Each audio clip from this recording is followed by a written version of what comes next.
welcome to our first Facebook Live in the Creative Pursuit School Facebook group. I'm so pleased to welcome Carnella Renee Hill.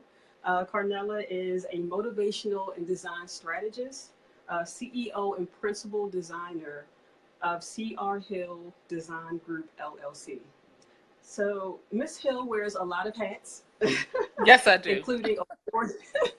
including award-winning interior and production designer, public speaker, radio personality, coach, instructor, event specialist, and author. So wow, that is a lot. So thank you. Tonight, Ms. Hill is going to talk to us all about lessons learned in the interior design field, in the interior design world, things that people don't tell you, and things that you may be afraid to ask.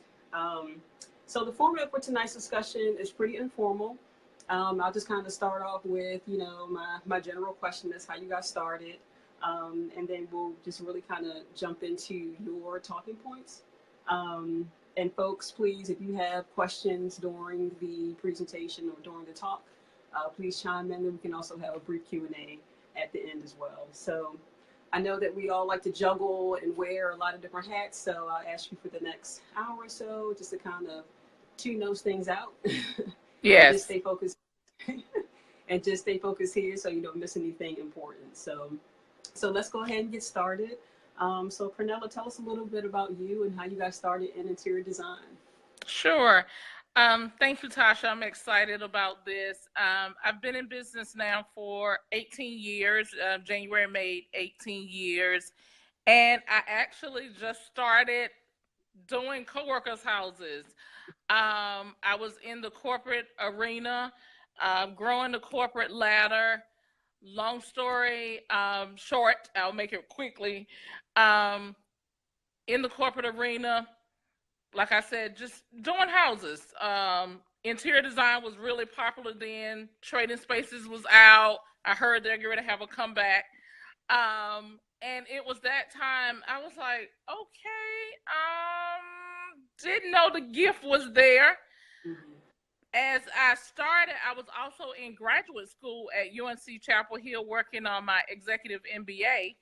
And one of my classmates' wife said, oh, you're good at this design stuff. You need to really pursue that. I was like, girl, I just do this on the weekend just to break the monotony of traveling, because I was traveling all the time while I was in corporate. And I started doing more studying, researching, getting information. And I said, oh, maybe this is my gift that I didn't realize, because I have a 4-year degree in computer science. And then, as I mentioned, I have an executive MBA. And then I also have my certification in project management. So I was not thinking about design, but it was a God-given talent that I did not know I had, but I pursued it. So corporate, things started shifting in corporate, and I said, okay, Lord, what am I supposed to do? Do I move to Florida and work with the state of Florida and AT&T, or do I pursue the interior design business full time? And I took a long trip to Atlanta, Georgia, drove down, stopped all the way there to every store I could possibly, every furniture store, accessory store, finished up my certification at the time, drove back, and it was clear I'm supposed to start the business full time. Mm-hmm. And I was like, wow, okay. And the guy I was dating at the time, he was like, look, stop making this a hobby. You're not making any money. You're making a little bit. You need to make this, if you're going to do it, make it a business. So I contacted the Women's Business Center in our area in North Carolina, and they helped me get my business, because, as I said, I was doing it part-time, and it was sort of hobby, sort of not. So I legalized everything, and I started full-time. And during that time, I did a lot of advertisement. I was doing a whole lot of things to get my name out there. And because I also work part-time doing contract work to keep money still flowing in, I would go to the design meetings and different things, and they looked at me a little strange, like, what is she doing in here? And I was like, I'm a designer too, and I'm gonna learn what I need to learn, you know. And I got the strange looks. Like I said, this is 18 years ago, so I just really started. And I would go, you know, in between corporate work. And I know there's a lot of people that's still trying to decide, do I stay corporate or stay working my 9 to 5, and do I work my business? You know, how do I do this? And I'll be very honest and frank on this call is, do I wish I had stayed working my 9 to 5? Because that paycheck was really nice and I was getting really nice bonuses.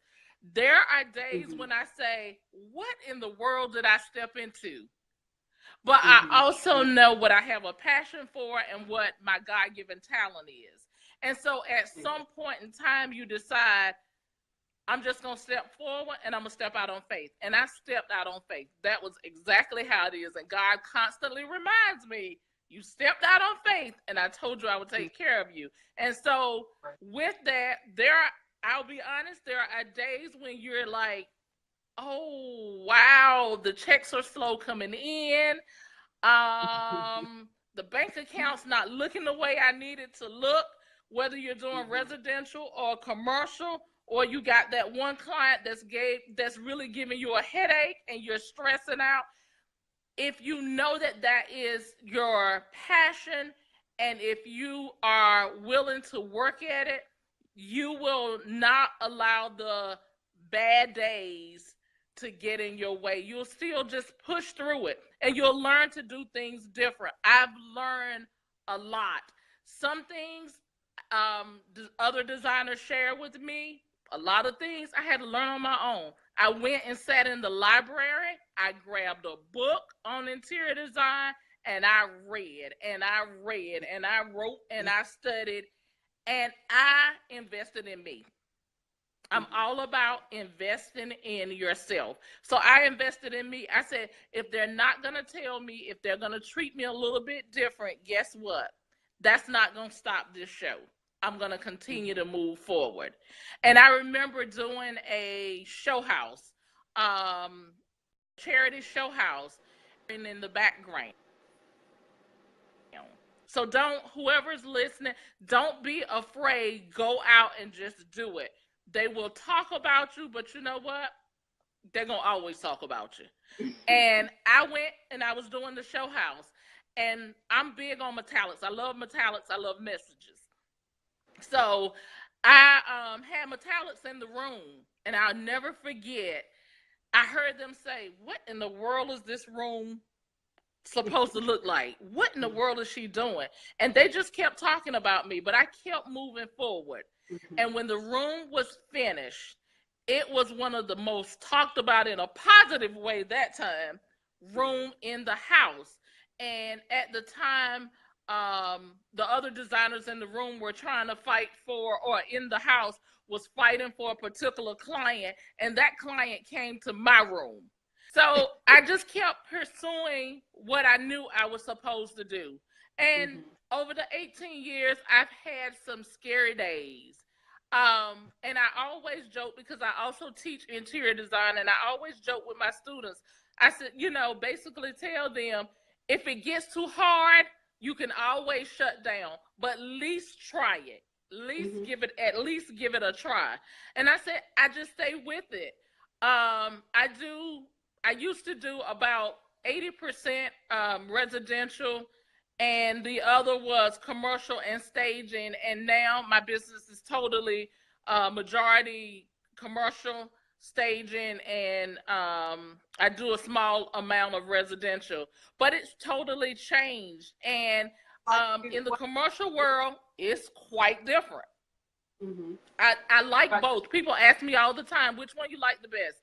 Commercial, residential. With residential, I love to see my client's face at the end, and knowing that I spent what little money I had to make my house feel good. That is a warm feeling and an exciting feeling. And even just being able, somebody that cannot afford it, and you're trying to go, you know, the bat to make sure that they have it.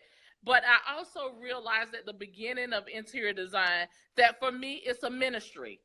um, dealing with or working with clients that said, you know, I just love to have you to come here. That's our way for us to sit and chat and talk. And you help change my life. And that makes a huge difference, is to be able to just change somebody's life, somebody that's going through a divorce, and you go in and you just completely change their house. That is one of the biggest feelings of warmth and know that I'm doing the right thing, is when I'm changing a client's house. And then on the commercial side, you know, just going in and seeing clients say, um, some of my clients are universities, and it's like, your gift is totally different. How you see things. I might go in a room and I might see, as designers, we see color totally different than our clients see color. And so when I go in a room and I see, well, let me show you how to pull this color out, and let me show you how to pull that out. And they're amazed because they haven't seen it that way, or it wasn't described, and just that excitement. So for me, I make it exciting. I don't care what I'm doing, residential, commercial, staging. If it's not good, it's not exciting, it's the wrong thing for me. So why do you think you've seen that shift from less residential to more commercial now? I have always, well, at the beginning, I put in my plan, I wanted to do commercial. So I think more of the shift is working with my contractors, working with realtors, because they call me and say, hey, Renee, we got this project. We need your help. So I've had the one of my actual very first commercial projects was a bagel and coffee shop. I'll never forget it. And he found me um, literally my first year in interior design. He found me on the internet. That was before the website, you know, was popular. I mean, you think 18 years ago, everybody, Facebook wasn't even around then. And he said, if you can handle $1 million projects from the company that you're working on, I know surely you can do my little bagel shop, because it surely is not $1 million project. How that whole thing started. My family is blowing up my phone, and let me just give them 2 minutes to tell them stop calling me. But that's how it all started. I was, you know, doing my doing this bagel shop, and I had to learn code more so than I was thinking I would have to. And I just kept saying, okay, I would talk to an architect. I would really just go in and learn what I needed to do this bagel shop back 18 years ago. And when I was working on the bagel shop, the clients actually said to me, he said, wow, you really need to get your general contractor's license. And I said, oh no, I have no desire to do that. I like doing interior design. And so that's how it started with one of my first commercial projects. It must be a family emergency, so hold on 1 second, because they won't leave me alone. But I said, you know, let me just keep moving, let me just keep doing stuff.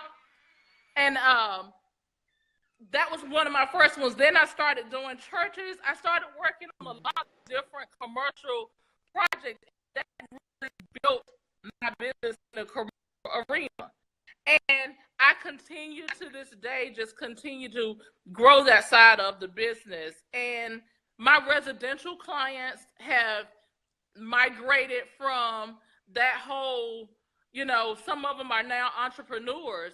And so they call me, hey, Renee, we just built a business, or we're doing new things. And so just always remember, and I tell this especially when I talk about going to the White House, I always say somebody is always watching you, and you never know how relationships will occur from past clients. A lot of my past clients are my repeat clients, or I've picked them up also on the commercial side or staging, you know, and I watched, when I first got started, I really watched and listened and read. I am a big proponent of reading. Not only do I read my design magazines, but I read a lot of books. And so in my reading, it's like, how can I do this thing different and how can I do it better? And so now, 18 years, you know, I'm learning how to do things different and I'm learning how to do things better. Yes, I bump my head a whole lot of times. But that's life. You're going to bump your head. You just keep going.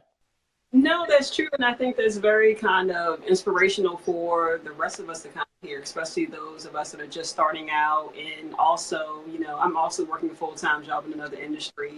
I have 2 degrees in public health. And then just like a couple years ago, I just really found myself drawn to interior decorating. And I was like, okay, I really want to try my hand at this. So, I mean, I think it's really important for us to kind of hear from those who've been in the field for a while, you know, just kind of how you started out. So this in turn, I know a lot of us kind of struggle with, you know, should we go back to school? And I definitely posted some things. I've shared with the group some books that I'm reading right now.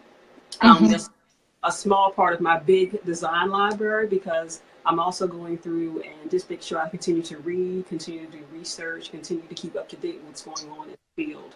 And I also wanted to go back to what you mentioned when you talked about networking. And I think that's important for a lot of us as well, that to know that we don't have to go this alone. And talking to you and other designers who've been doing this for a while has been extremely helpful to me and getting my business off the ground to getting my first clients. So talk to us a little bit more about how we can kind of get in touch and network with other designers. Yes, join the organizations. The organizations are, I've been in IDS, I am a member of ASID, and then you have AID. There are a lot of different organizations. Don't be afraid to really tap into those organizations. It is crucial for you to get some of the things that you feel like you're missing. I know I expose my students to, because, you know, like I said, I teach interior design. So I expose my students to those design organizations because coming in and being new at this, that's what helped me at first. It was some, you know, hesitation and they kind of looked at me funny, but you stay around long enough, they're going to get tired of seeing your face and you just going to fit in or you just going to make it work either way. And so I got involved and that helped make a big difference. When I joined the organization, I got involved. I joined the board. I started actively doing things and that makes, you know, a huge difference. Networking, be careful with networking. I'm also part of different women organizations and other organizations, and people say network, but be careful. I am very particular about networking now compared to when I first started. When I first started, yes, I was going to a lot of networking functions, getting my name out there, but I got burned out. And there was days that I was like, really, Lord, this is what I'm supposed to do? Because you get tired of smiling all the time. And I came to the realization, and God helped me get there quickly, you don't have to network to the point where you're burnt out and you cannot enjoy what you're supposed to be doing and what you have a passion for. And so with me, I cut back on the networking and started really looking at strategic things that I can do. So it wasn't always going to a networking function. Sometimes it was, I'm at church, you know, and they know I do interior design, and they may have an event at church where we have the vendors set up. That's a great way for me to meet clients. There have been other times that I've been at other events and, you know, I don't always start the conversation. Most of the time somebody will pull me in and that's how it starts. But don't let the networking be your only thing because that will burn you out quicker than anything else. If you love reading books, go to the bookstore, you know, It's a lot of different ways that people don't even tap into that you can meet clients. Many times I eat out a lot. So I'm in a restaurant and my mom is my biggest fan. And that's a blessing because my mom will go to a funeral, sad but true. My mom will go to the funeral and she'll say, I need one of your cards. I went to the bathroom. That bathroom looks horrible. They need you to come and help them. You know, our parents, family members, they can help a lot. They can help a lot. Now, they want free services. That's a whole nother story. But well, I think that's they are big fans. Yeah, I think that's a good point. I mean, I definitely, I have friends and family. They kind of share. I do decorating, and but right, they do. They may want discounts or free services. So how do you kind of handle that? So one of my coaches told me this a long time ago. They say you still got to eat at the end of the day, and you have to decide. Are you going to help them or are you going to hinder them? Okay? Are you going to help yourself or are you going to hinder yourself? One designer told me also, she may not charge them the full price, but she gives them a discount. Right. If you start doing it free for one cousin, then the aunt, then everybody, they basically devalue what you do. Now, they can't go to an attorney and get it for free. I don't care if the cousin is the attorney. They still got to pay something. And so treat your design business the exact same way. They still got to pay something. You may decide to give them a discount, but you shouldn't do it for free. Now, my mama, that's going to be a different story. I'm gonna take care of my mama. But everybody else, you got to pay something. And they should respect you in that. Right, expected. Right, exactly. I completely agree. They should respect you and expect you to charge. Right. So mothers are treated. Everyone else gets a friends and family discount. Yes, exactly. Watch the family and friends discount. Yes, definitely. So you touched on this a little bit, and I think this is important for others to hear as well, and that's where to find clients. So, I mean, you kind of talked about things like your everyday, kind of happenings and things like that you kind of come across, but are there any other places or opportunities that we should consider in finding clients? I teach interior design, and I, believe it or not, picked up a lot of clients teaching part-time in a community college. Teach DIY classes. Guess what? Not everybody's going to try it. Right. I'm telling a big secret, but it's okay. I'm fine with it. But not everybody is going to, and I'm willing to be open here. Not everybody's going to try it that goes through the community college classes.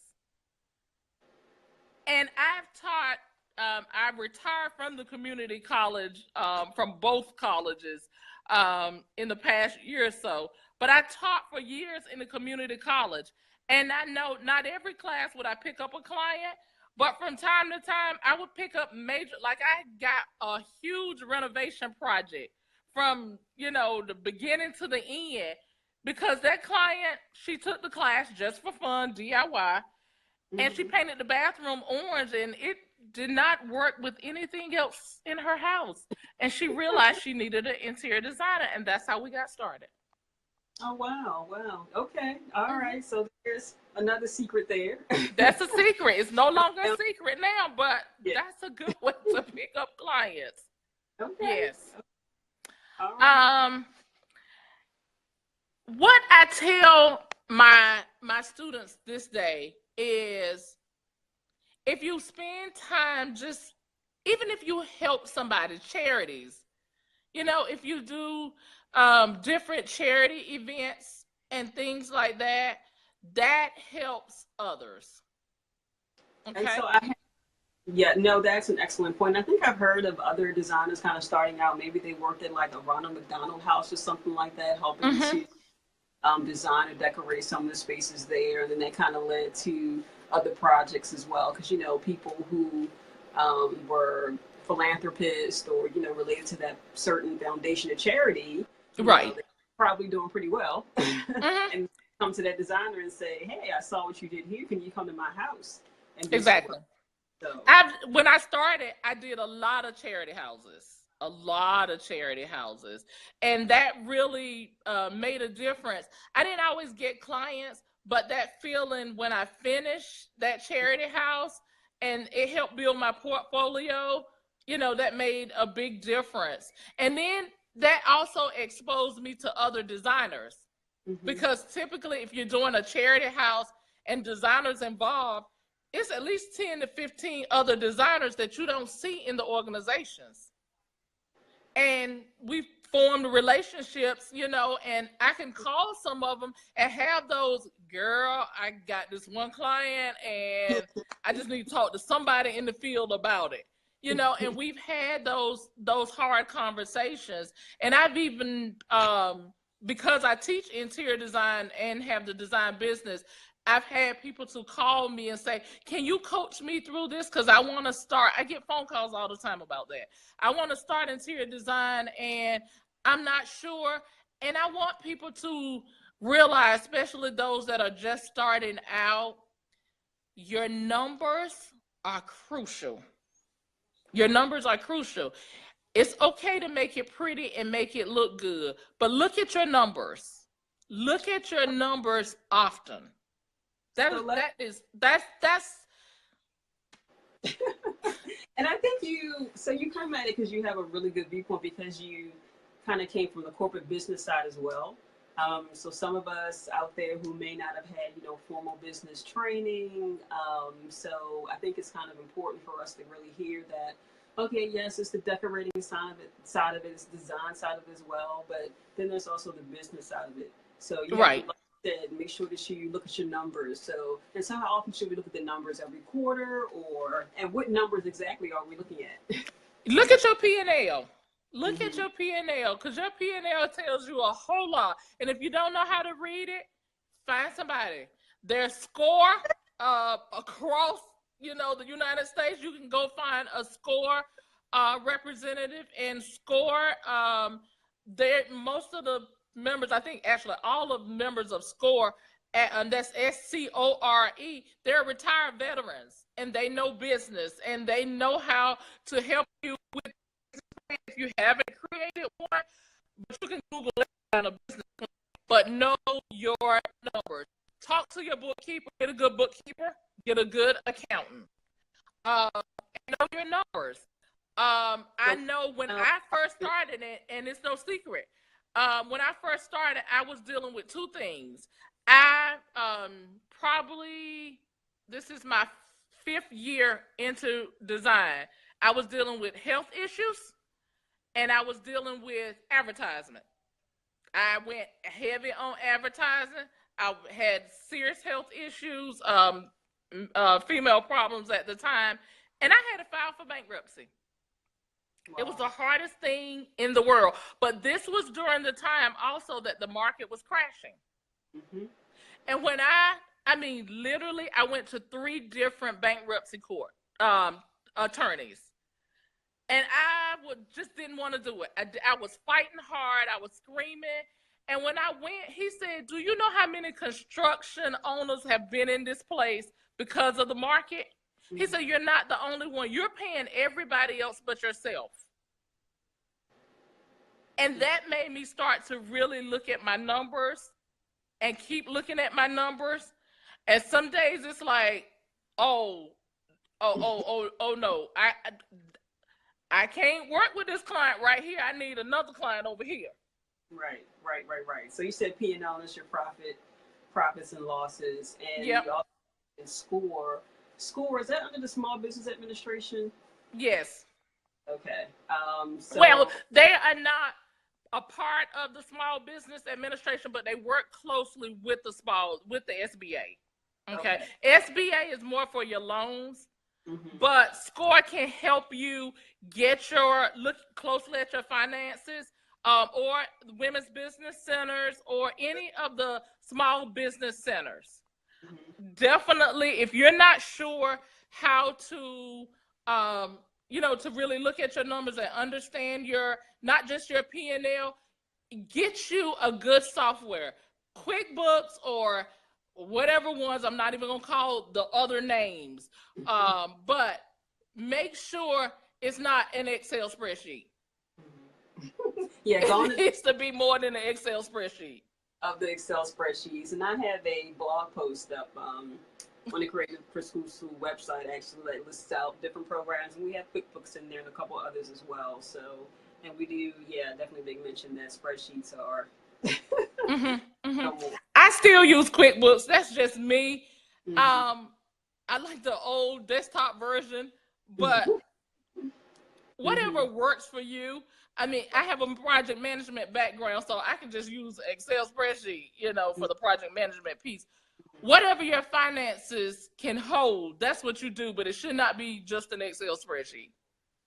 Right. And I mean, there's so many different programs that are coming out now geared just for designers. So, I mean, we have things like My Doma Studio that's been out for a while. We have Ivy. And I think some of those, I have to check on My Doma, have linkages with QuickBooks. Their financial management programs. Exactly. You don't have, too many things to try to keep track of. They're kind of in specified systems to help you work a little bit more efficiently. So exactly. And just starting out, QuickBooks is sufficient. If you're just starting out, QuickBooks, as you start to, because I'm looking at other programs now, but I also have a bookkeeper, and I also have an accountant, because I know, looking at those numbers all the time and trying to stay on track with things, I need help. I know I'm focused more on the selling piece, and so I need help on the back end, making sure that part is right. So go to the experts, save your money, and know what you're good at, know what you need help with. And that's basically what it is. There are so many tools that exist now that did not exist before. And I'm going to try to stop moving. So what are some of your favorite? I'm sorry, say that again. No, I was going to ask, what was some of your favorite tools? So you mentioned QuickBooks as a resource. What else do you kind of use as your go-to in your business? I like to, actually, when I go to High Point to the furniture market, I go around to see exactly what I need and what works best for me. So I'm all about trying to learn that one thing. A big part of my business is window treatments. I do a lot of window treatments. So I'm trying to find somebody that's going to make my life easy when it comes to window treatments, whether it's custom or ready-made. So I'm looking for tools out there that makes that part of my life simple. And I know there's,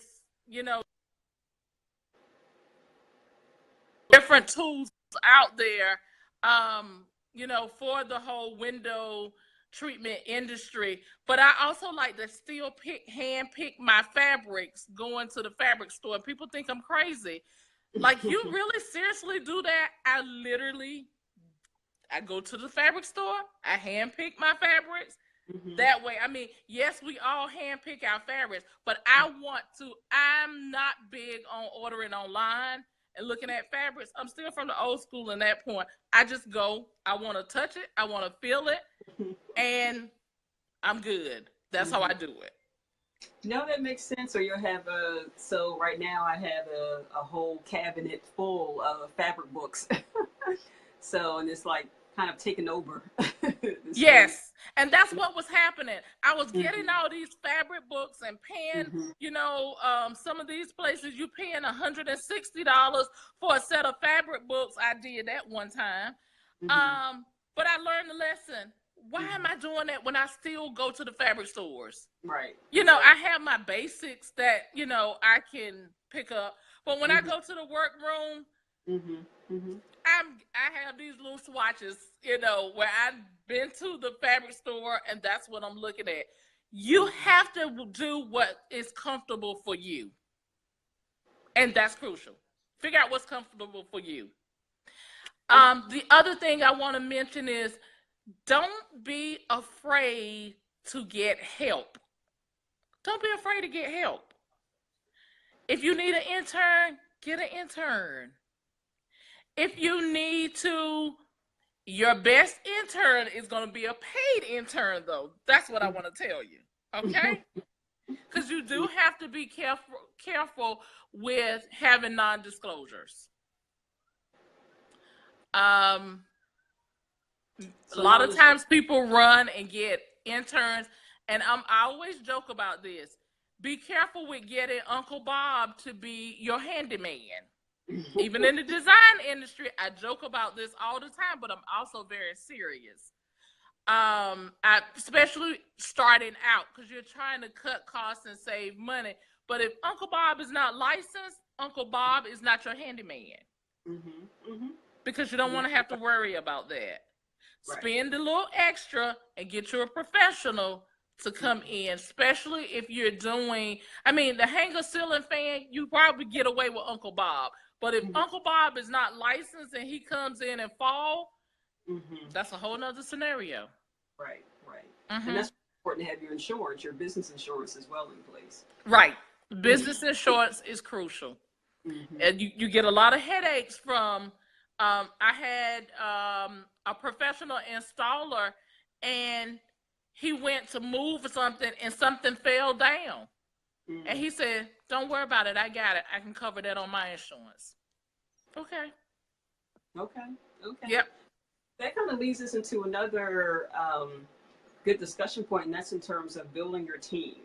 So once you kind of do get to the place of you can hire, you know, an intern or, you know, hire someone else to work with you, you know, that's part of your team. But then also finding your contractors as well. What kind of tips do you have for us to really build a good, solid, reliable team? To build a reliable team, this may sound crazy, but it has worked for me for years. They work in my house first. If they cannot work in my house first, then most likely they're not going to be a part of my team. So I've had my painter for years. I've had my electrician. I've had some of my handymen. I've had them for years, especially when I'm doing staging and a realtor may say, Renee, I need somebody from your team to come do this, a general contractor. These guys have been in my house first.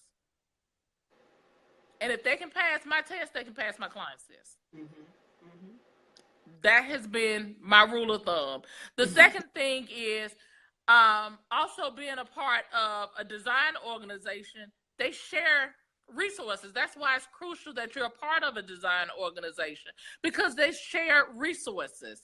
And so any resource I need, just like you asked about different software and tools like that, being a part of the design organizations, we share resources.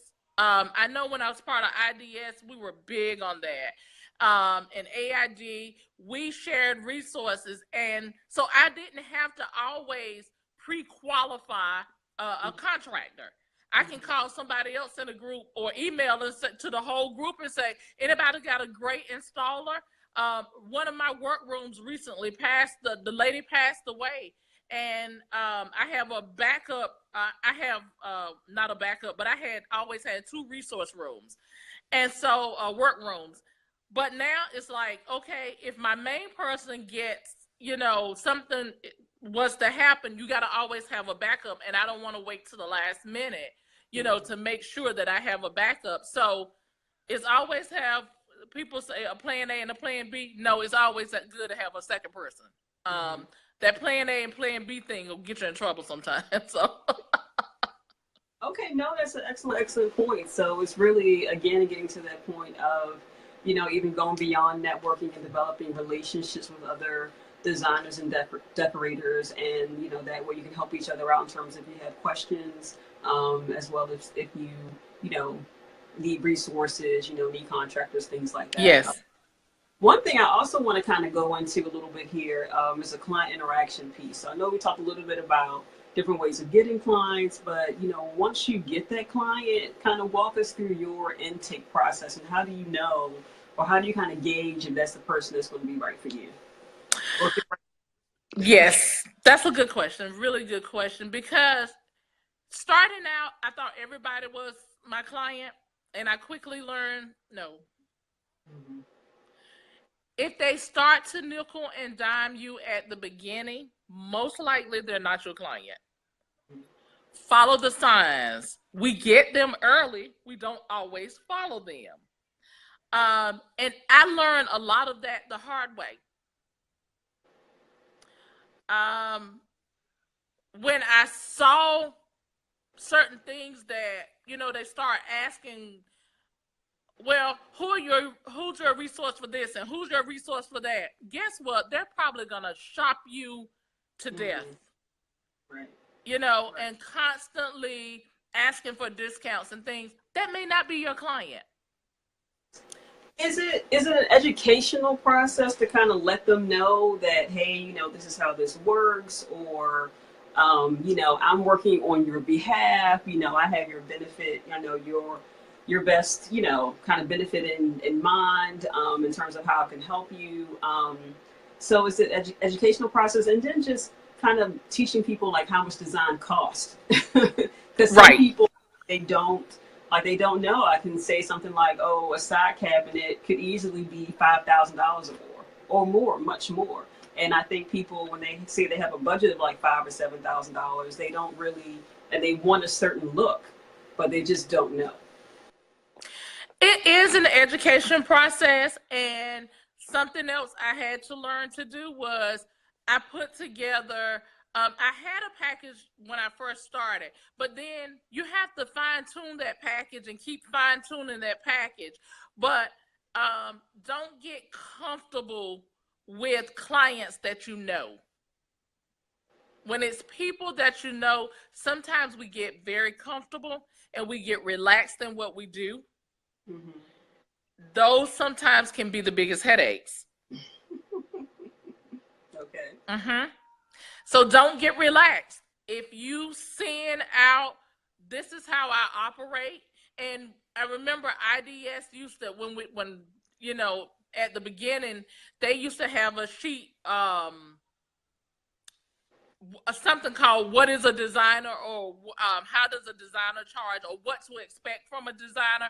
Create your own "What to expect from a designer," and some of the things that you've learned, lessons learned, make sure you put it in that package. And I was following one of the group chats, and somebody said the person started questioning their process and their not necessarily their integrity, but they started just questioning a lot of their process and this, that, and the other. Well, if I have to make a deposit, pay you a deposit, then you don't trust me. No, you're right. I don't trust you. I don't know you that well. And even if I do know you that well, circumstances happen. Right. So put your process there that says, okay, this is how we work. I expect a deposit to move forward. And just be upfront and honest. I didn't always, when I first started, I didn't always do a 50% service deposit. I did a third because a lot of people I knew learned that lesson real quick. Nope. 50% to 100%. Right. And I remind my clients, I don't pay for your product. You pay for your product. Right. So if you decide 20, 30 days into the project, I need to put this on hold, and we done ordered stuff, you're covered. Right. But we get excited about it. We get excited about our passion. We get excited about our work. Interior design is an exciting field, but we also have to be wise in it. Wise in it, realizing that it's a business and a business that we need to be profitable. So right. It is a profitable business. I tell people this is not a hobby. This is a business. Mm-hmm. Mm-hmm. And we have to treat it that way. And my friends that are in the industry, you know, we joke about different things, and we say from time to time to each other, like, okay, you didn't know that was going to happen. I'm sure you've ran across that before. Know somebody that has. So I like the fact that I can have those conversations with, you know, not even my design friends, but my vendors. You know, we have conversations about, okay, Renee, you've been in this business 18 years. You've seen some of everything. Yep, I really have. I really have. Now, not many surprises come by, but, you know, things do happen. So you just try to make the best of any situation, and life happens. Life happens. Right. No, that's true. And you kind of, you know, you talked a little bit about processes and, you know, intake. And I kind of like the point that you mentioned about that package, that welcome package will change, you know, as you kind of go through and as you get more clients and as you get more experience. So I like that idea of adding that, what to expect. So again, that's all part of managing expectations in terms of how you interact with that client, how the client contacts you, how you contact them, and just really kind of outlining the entire process. So you try to minimize surprises. Yeah, you try to minimize. I tell my clients, I only like surprises if it's working in my favor, and that's right. Just my life motto too. I only like it if it's gonna work in my favor. But when you're trying to manage your clients, because that's what we do. We manage our clients. That process is going to require that some clients you might text. Some of my clients, I can text a picture of something, they'll respond quickly. I'm done. I'm moving on to the next one. The other ones, some got to come, touch, and sit on it. I have others that say, Renee, you sit on it. If you like it, I'm good. It depends what room it is. If it's a family room, I need you to come and sit on the sofa, whatever it is.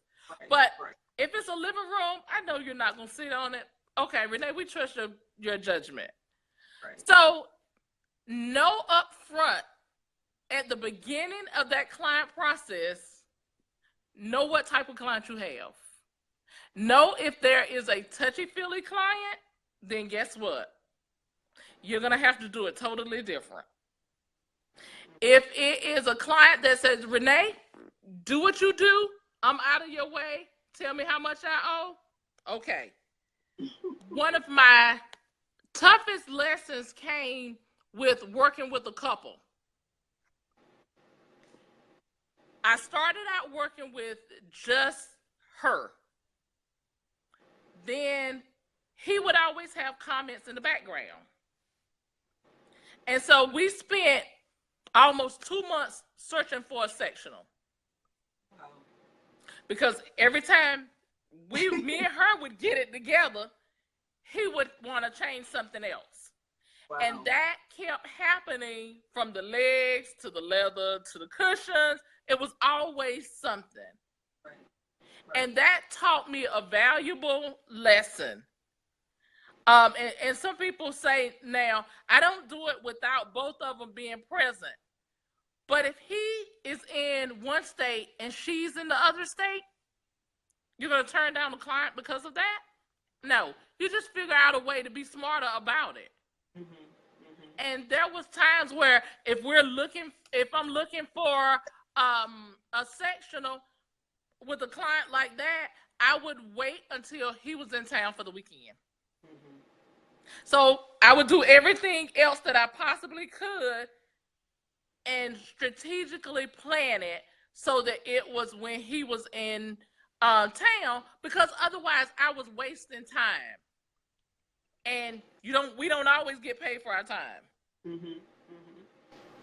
I think that, so I was going to ask you, like, how did you kind of address that, situation? So that's helpful. So just kind of be strategic, plan your schedule accordingly where there is something, a big item that needs, that you need them to, both to make a decision on. They're both there at the same time. Right. And you just touched on something really important in terms of getting paid for everything. So I really want to kind of delve a little bit into pricing and when did you finally get to the point where you realized you had your pricing down and you kind of easily... Yeah, one way to really know what your market is almost do a survey of the area. Have the students to call and do a survey. If you have a university near you and you have interior design students, probably that was one of their projects. You can ask them to do a survey of the area. And I have learned from clients what other people have paid, and clients have said, you're expensive, but I know what I offer too. Mm-hmm. I know exactly what I offer. And then you can also go to some of the websites like Alignable and some of these others, and even House. You can tell what is the going rate in your area, and then you base that on experience. That's the other thing too. Being in a design organization, you can also get that some similar information. People are not going to just directly tell you, but you kind of get a general idea, and most of it is based on experience and what you do.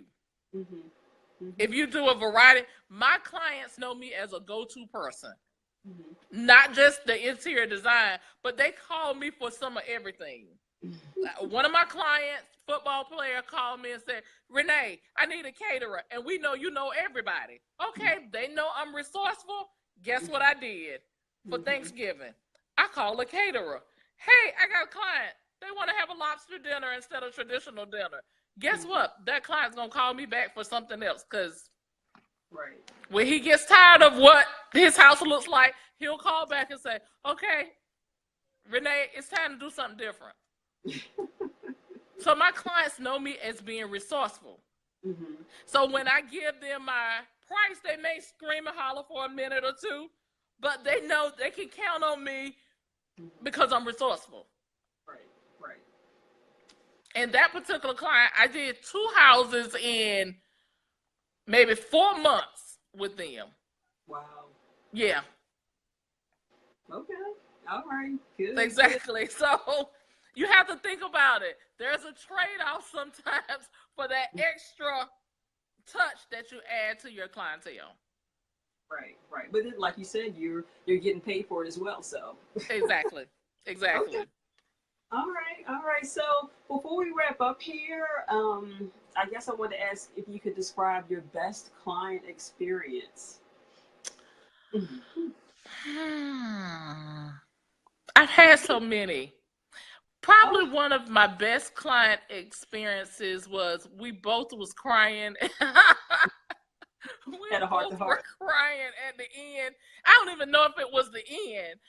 There have been times where I've gone to clients' houses and I think I'm going to do strictly design, and I mentioned this before, and then I end up and we having a totally different conversation, and it's usually about the Lord, and the client, the whole experience completely turns around.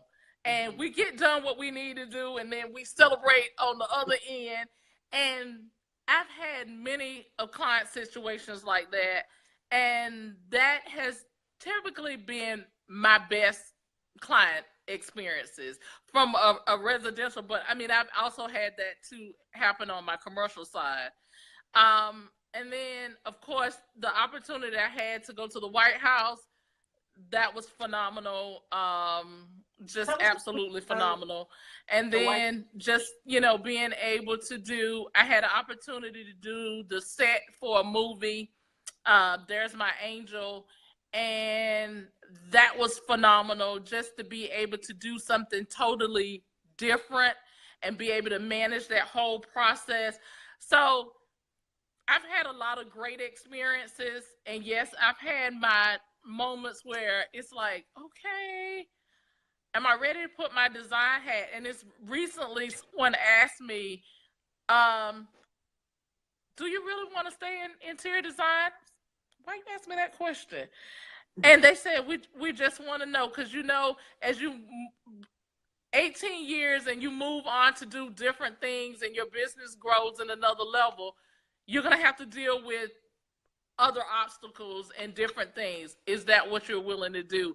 And I know what I'm called to do. I know design is both a ministry and a passion for me. So I told him, I was like, I'm in this for the long haul. Now, you ask me 5 years from now, am I still going to be doing interior design? I'm not sure if that's what I'm going to be doing, because there's a whole lot that's on my plate that's good, but I'm enjoying every moment while I can right now. No, that's good. That's a really good thing. And I think, that's a lot of us, again, we have this passion. We know this is what we want to do. And we just have to follow through with it and stay dedicated and stay committed to it. So tell me a little bit more about the White House. Yes. So in 2015, I had the opportunity, got vetted, went through the whole process, got the acceptance. Yes, you're going to be on the team to decorate at the White House for the Christmas holidays. So I went up on Thanksgiving. That was hard. That was probably the hardest part of it, because I'm a family person. And so I'm used to being with my family on Thanksgiving. So my mom takes me to the train station, and I'm excited. I get on the train and I just start boo-hooing because my family is texting me and FaceTiming me, and they're all having a ball. And then I had to realize, I'm going to the White House. Seriously, get over it and just, you'll be all right. So I get to DC and I get my assignment, and I'm excited and I'm nervous at the same time, but it was fabulous. I was blessed to do special projects. Oval Office was one of them, and I had the opportunity to let my design work actually speak for itself. I was being prepared for the White House that I did not know that I was being prepared for, because maybe 3 to 4 months before, I had to prepare Christmas trees at my church. And we have a big church. It's the first time we've ever done Christmas trees. And we ended up having like 7 Christmas trees that year. And I had a team, and we're putting together the Christmas trees. And then when I found out I had been accepted to go to the White House, I had my pastor laughing. He was like, oh, these 7 trees, you can handle the White House if you can do these 7 trees here. And I was like, yeah, you got a point there, because 7 trees compared to the White House was totally different. But my skills spoke for itself. And I was being watched. That's why you hear me say that, is during that time, they were watching me as I was working, because you have a lot of volunteers that have no interior design experience at all. So I was being watched, and several times they came over and said, you're doing a great job. You're doing a great job. You're doing a great job. And I was like, they keep saying I'm doing a great job. And I was like, okay, I'm just doing what I do. And my team had told me to get down off the ladder. They was like, you know how to do this. Just get off the ladder and you just tell us what to do. And I was like, okay. And then they called me and 2 other designers, and we got a chance to do some special work. And then the next day, they called me in and said, we got candy canes, and we want to dress these trees. And I was like, it's 2015. Nobody puts candy canes on trees anymore. Are y'all really serious? They thought I was hilarious. I'm going to be a comedian in my next life. They thought I was hilarious. They was like, well, what would you do? I said, surely not candy canes. And so they said, okay, this is your area. What you need? I said, I need 3 or 4 other people to come and help me. I'm not using your candy canes. I need you to go get some decorations, and this is what I need. I need colorful balls and different things. And they said, we don't have time to get this. We got a short time. We got to get this room ready. The media is coming in. That's the room with the gingerbread house. And so they pull stuff together. And to this day, I still laugh about just the fact that I had an opportunity. I was selected to do something, and you just never know when you're going to be put in a position and how you're going to handle it. Mm-hmm. That's excellent. When I first heard about your White House opportunity, I said, "Oh wow, that is fantastic." Thank you. It was a great experience, and now I can share that story and say you're always being watched. Mm-hmm. You always got to put even when you're not feeling your absolute best, you got to put on your best hat, best shoes, best coat, best whatever, and just give it your all. And I gave it my all. Nice. And so glad I had that opportunity. Well, no, that's definitely excellent. Thank you for sharing that. So we're getting ready to wrap up here. Do you have any other last minute thoughts for us? Other things that, little known things about ID, or things that we might not feel less comfortable asking? Yes. Don't be afraid to step out of the box. As designers, we like to stay in the box, so to speak. We go outside, but try different things. Try something that you never thought you would do in the design field, and stretch yourself. That's one thing that I've been constantly told is you're being stretched. And in being stretched, you got to be open to trying different things. Don't limit yourself to what everybody else is doing. And then there are sometimes you do have to follow the rules, and you should follow the rules. But there are times when you should try something different. And something different might be a funeral home. Okay. A simple thing as a funeral home, they need help, they can't afford it, or mm-hmm. a small church, mm-hmm. that needs design help, just do it. There's always a blessing waiting on the other side. And so sometimes when we just take that leap of faith, or stretch ourselves and bless somebody else, or a single mom that can't afford it, but you got extra stuff that's laying around your house, take it over, be a blessing, and guess what? It's going to come back to you. So that's always my advice. Bless somebody else, and that blessing will always return back to you. Okay. All right. So that makes perfect sense. We should always be looking out to help others. So, okay. All yes, right. ma'am. You wanted to share a little bit about a program that you're working on?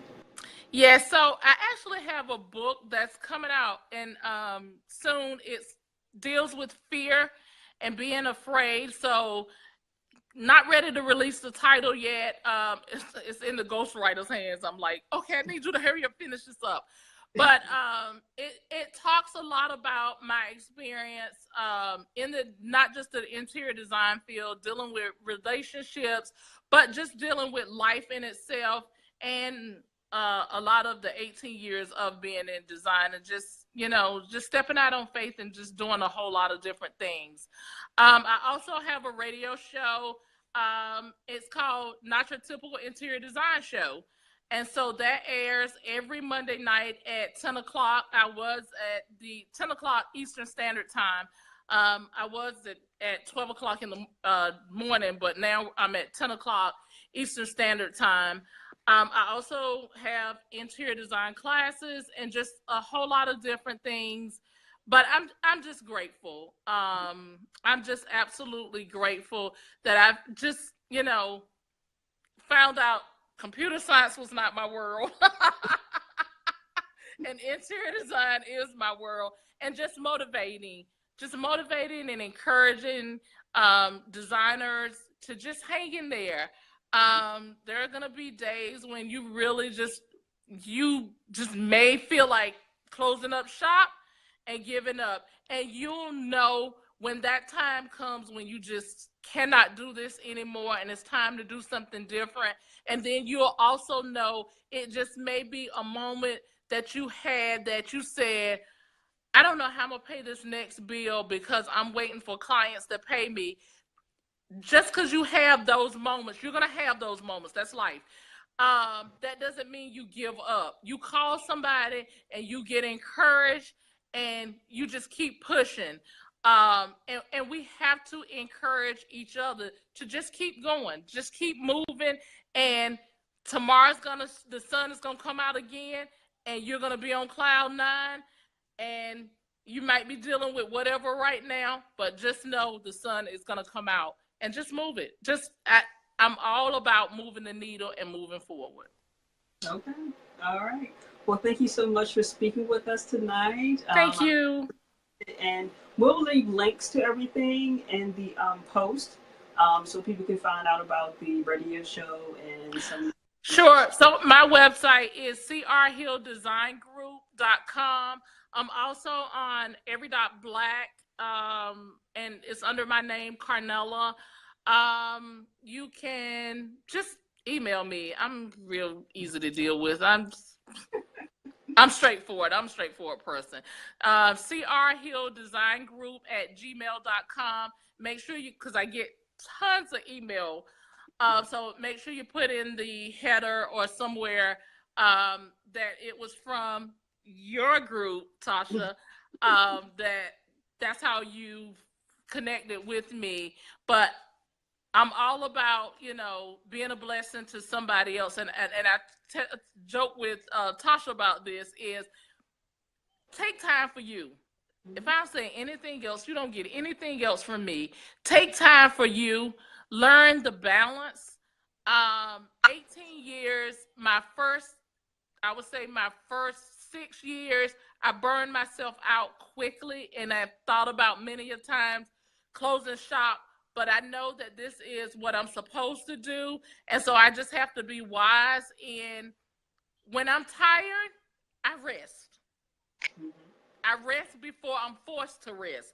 So rest your mind, rest your body, get restored, get renewed, because you're no good to your client if you cannot, if you're tired. If you're mentally tired, if you're physically tired, you cannot give your clients your absolute best. So rest, pack up the car, go to the beach, do whatever it takes to refresh yourself, renew yourself, and then come back and go strong. And I have been able to do, whenever I do that and take a rest, go hang out with my mom, my family, and come back, I am in a totally different place. And my design work is totally different. One, when I've listened, I did a show the other night on the art of listening. And when I'm able to listen clearly, then my design is totally mind-blowing to me. And so I tell you, rest.